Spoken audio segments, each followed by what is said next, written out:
From the Watson Institute at Brown University, this is Trending Globally. I'm Sarah Baldwin. In ways that were totally predictable, 77-year-old Joe Biden will be the oldest first-term president. Can I still run up the steps of Air Force Two? Am I still in good shape? I think it's totally legitimate for people to ask those questions. And in ways that were absolutely not. The President of the United States and the First Lady have both tested positive for the coronavirus. Questions of health and of physical and mental fitness for office became a central topic in U.S. politics this year. These issues were weaponized by both sides during their campaigns, but underneath the attack ads and headlines were genuinely important questions. What details of a president's health does the public deserve to know? What details should a president or candidate be allowed to keep private? How do we even define what health issues matter in a role as all-encompassing as President of the United States? These are questions which, as a country, we don't have very good answers for. On this episode, I looked for answers with Watson Professor Rose McDermott. Her 2010 book, Presidential Leadership, Illness, and Decision-Making, explores the history of health issues faced by U.S. presidents and the effects they had on the country and the world. We talked about a few of these issues, in addition to how health factored into the 2020 race and what history can teach us about how to approach presidential health going forward. I had some technical issues from my office/recording studio, so for the last few questions, I had to use my backup audio, and it sounds a little fuzzy. Just a heads up. I started by asking Rose how she's been thinking about presidential health lately. Here's Rose.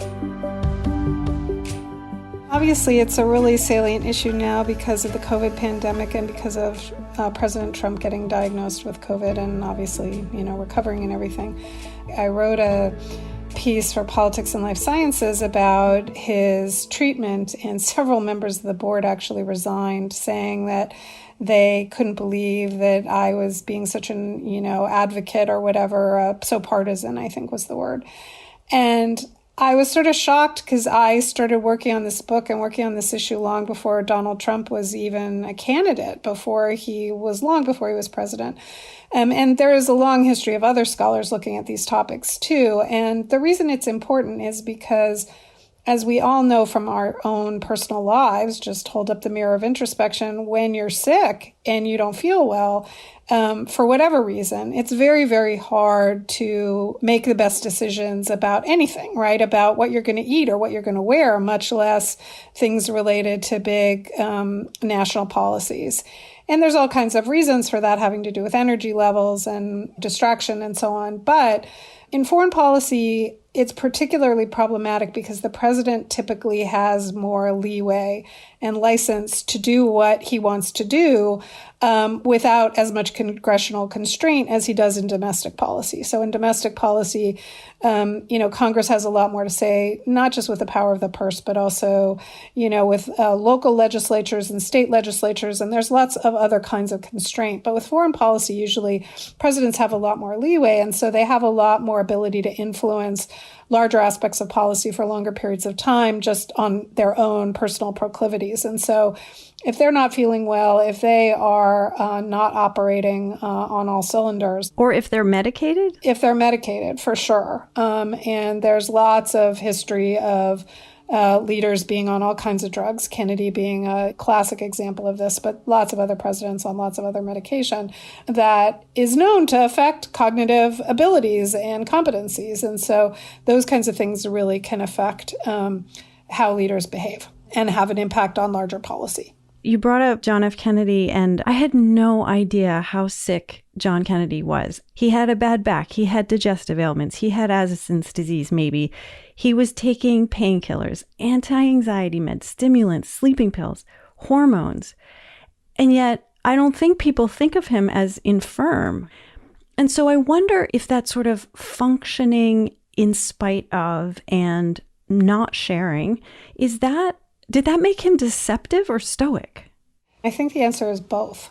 Kennedy's such a great example because he actually projected this image of being exactly the opposite of what he was, which was, he was kind of the soul of youth and health and he was so tan and he looked so much better in the debates against Nixon, who was sweating like a pig.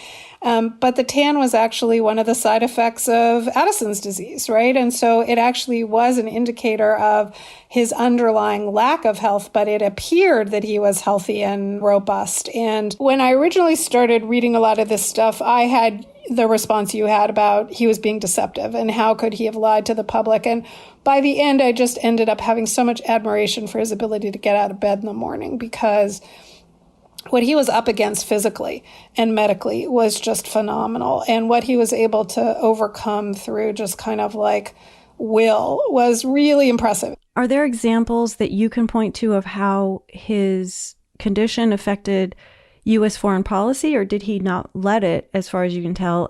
And is it even worth thinking about, wondering how might a healthy man have acted differently? The case that I look at in the book actually had to do with the 1961 Vienna conference with Khrushchev. He went in being quite arrogant about his ability to kind of take Khrushchev verbally and rhetorically. But he was having a lot of back pain, which was not uncommon. To make it very simple, he took a lot of, painkillers that would sedate him. He'd spend hours and hours and hours actually in Vienna in a bathtub, a hot bathtub, to kind of make his back feel better. So him and Winston Churchill had that in common, spent a lot of time in bathtubs.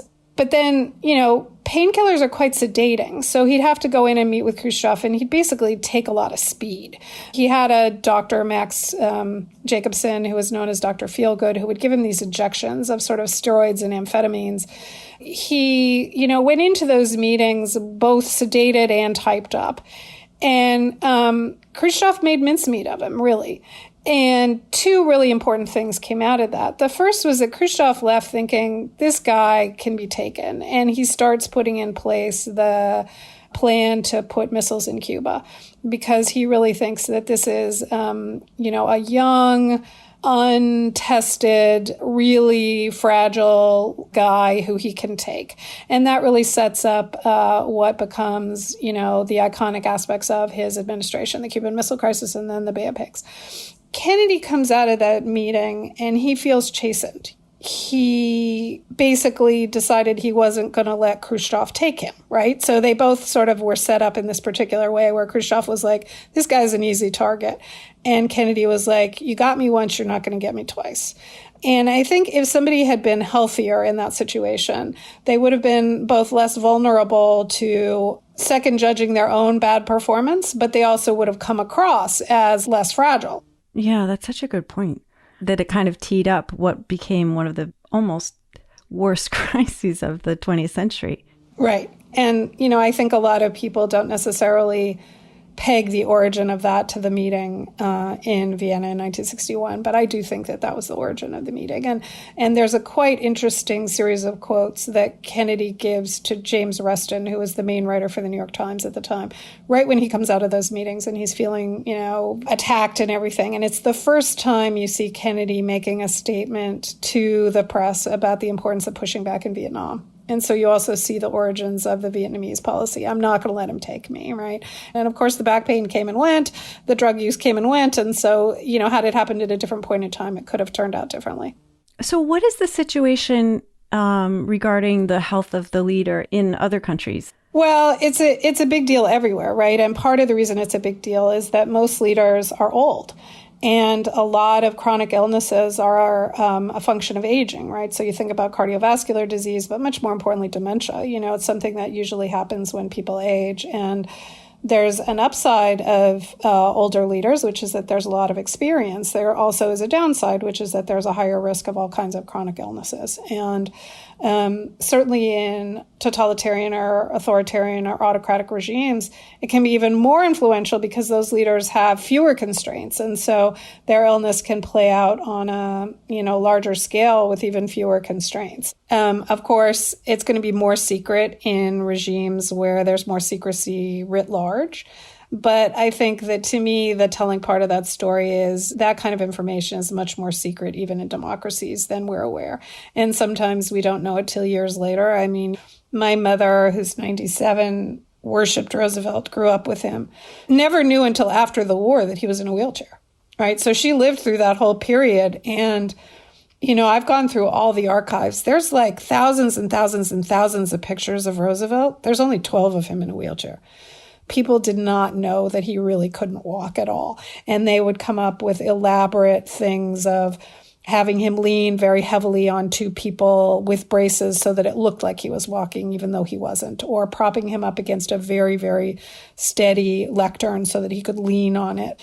And those things were just kept very hidden. And obviously with Kennedy, the extent of his medication and drug use, he was on antipsychotics at times. And again, not publicly known until years later. And so I think that the bottom line story is, even in democracies, this information is held much more closely and kept much more secret than people would like to believe, even in the modern age of, social media. Just to go back to Roosevelt for a second, I think I read having polio actually sensitized him to other people's problems, and that must have affected his domestic policy. Oh, for sure. There's no question about it. So, and I thought about that actually when Trump got COVID, because I wondered if him getting sick would make him more compassionate. Obviously, that did not happen. It seems to have had the opposite effect. But in Roosevelt's case, it really worked. So what was interesting with him is when he was young, he was understood to be kind of an arrogant jerk. People thought he was haughty. He was elitist. He was definitely wealthy. He went to the best schools. And he was understood to be aloof, understood to be haughty, understood to be somebody who did not have any interest or compassion for other people. And then got polio. And as he put it, spent 2 years in bed trying to learn how to move his toe. He never could learn how to move his toe. He never was able to get movement back in the lower part of his body. But it did make him unbelievably compassionate for other people's pain, and directly led to what we think of as the most progressive, social policies probably ever. Social Security, the whole New Deal, the things that really provided some social support for people in the country who were not just sick, but poor. And everybody says he just changed. He really became a much more empathic, connected person. And I think it was part of what the country responded to in Joe Biden. He was very, and has been very compassionate for people who've lost family members to COVID or have been sick with COVID. And it's clear that he comes from a place of understanding exactly what that's like, because he's not just lost one son to brain cancer, but he lost an earlier son to a car accident. He lost a wife. He understands what loss is like. Clearly, a lot of people in the moment of the pandemic, 75 million people responded to that in a particular kind of way. I did, really wonder if Trump would, when he got COVID, there was one moment where he was like, well, we'll see how this turns out. And you could almost see vulnerability. But then, of course, immediately it turned into doubling down on, this is no big deal. I got over it. Everybody else can too. And that, I think, just reflects underlying differences in personality structure. Let's stay with Trump and Biden for a second. And I'm just interested in different attitudes and approaches to age and health. Trump, I think, dictated his own letter of health, whereas Biden released a 3-page report, and he's like all about transparency. So that made me think, is presidential health on an honor system, kind of like showing your tax returns? I think so, yeah. And the question is, how much do you reveal? How much do you reveal? And then who is in a position to judge your health and to deem you competent? I think there's Representative Raskin and Pelosi are trying to suggest that we need an independent commission to assess presidential health. Do you think that's a good idea? There have been a lot of discussions about these independent commissions on and off for really a long time, really since the 25th Amendment, right? So Birch Bayh writes the 25th Amendment on a legal pad on a plane coming back from Kennedy's assassination, right? But he wrote the 25th Amendment in response to the recognition that, Kennedy had been assassinated. And what do we do under these kinds of circumstances? What if Kennedy hadn't immediately died and was just kind of like a vegetable? Like, what would you have done under that kind of circumstance, right? There have been a lot of commissions on having commissions on presidential health. And there have been a number of these scholars who've looked at this, doctors and social science scholars. There have been a lot of proposals, and basically they just haven't been adopted. And basically, these attempts at commissions always falter on the partisan issue, right? Okay, do you have 3 Republicans? Do you have 3 Democrats? Who's the tie vote? Should they be doctors? Should they be not doctors? Should it be a combination of both? If it's doctors, how much are they precluded from sharing medical information that the patient doesn't want shared? And you can imagine particular political complications for this. And I think about this along a couple of different dimensions. There are things that are medical issues that could become political that would have no effect on somebody's ability to lead. So, for example, if there was a female candidate for president and she had had an abortion, that would have 0 impact on her ability to lead, but it would have 1,000,000% impact on the political complications of that debate. And so if a doctor who examined her knew this, should he or she be required to reveal it? Or is that an okay thing to keep hidden? What does transparency mean?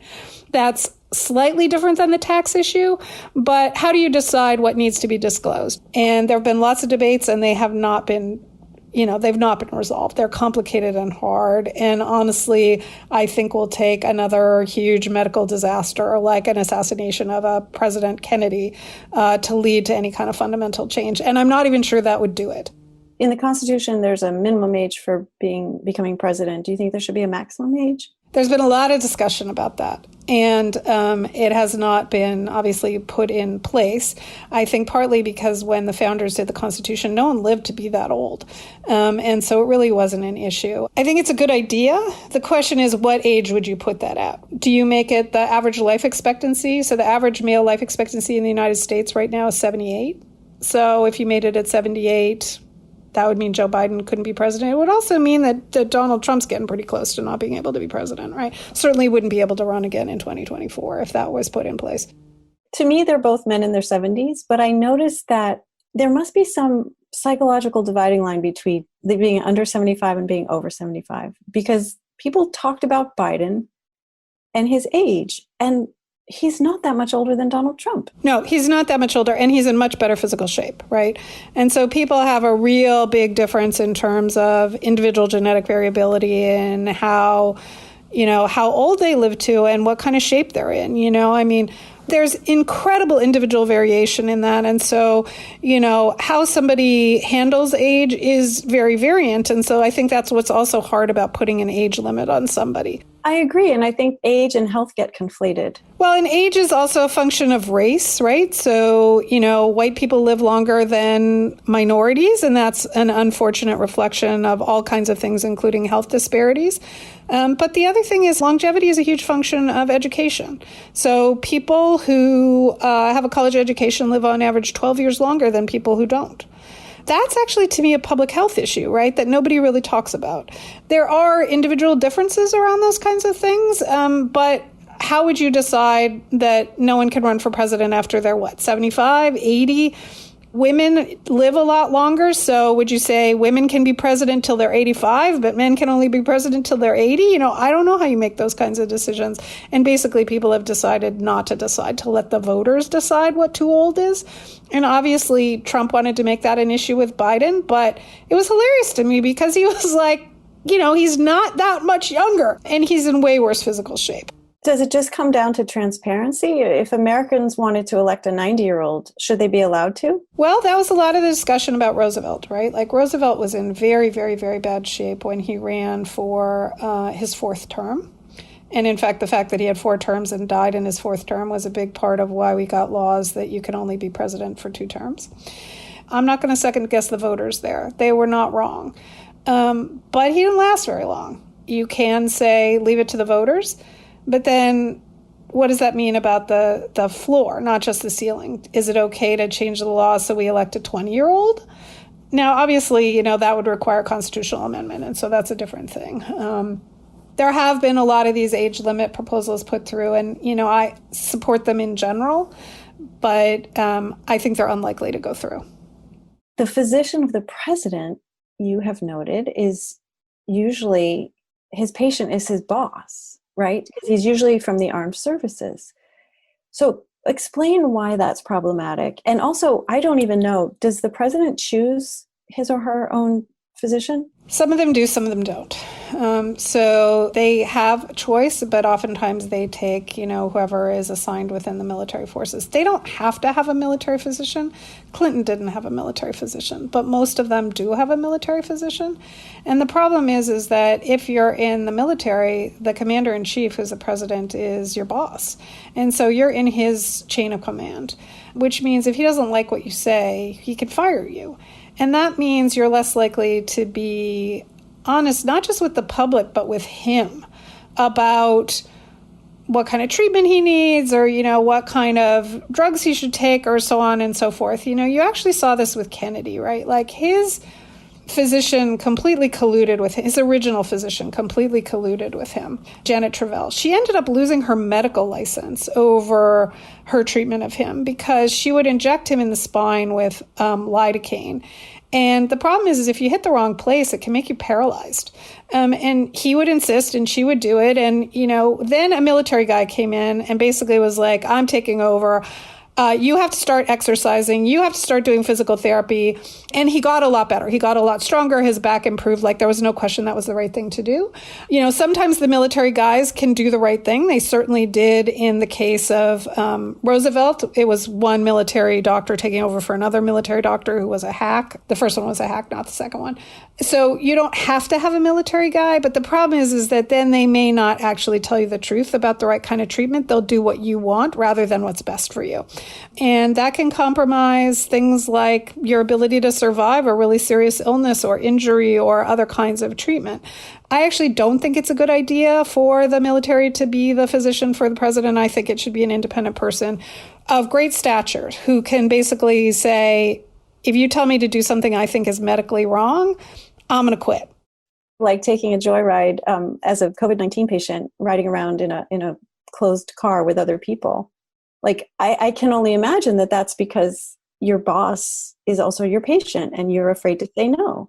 Trump's doctor, when he went out on the steps, and, the other thing is you could see the other potentially problematic thing. The guy's got 24 doctors, right? He's got like a specialist for every subspecialty. And sometimes that's fine. It can be helpful. But sometimes having a lot of high-profile doctors just means you get a lot of disagreement. And that can actually make your treatment worse rather than better.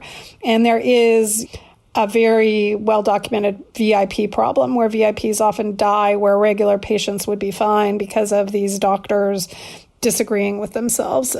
President Garfield, who got shot, and all the doctors put their fingers in the wound trying to get the bullet out. He didn't die of the bullet. He died of all the infections from everybody's dirty fingers in the wounds.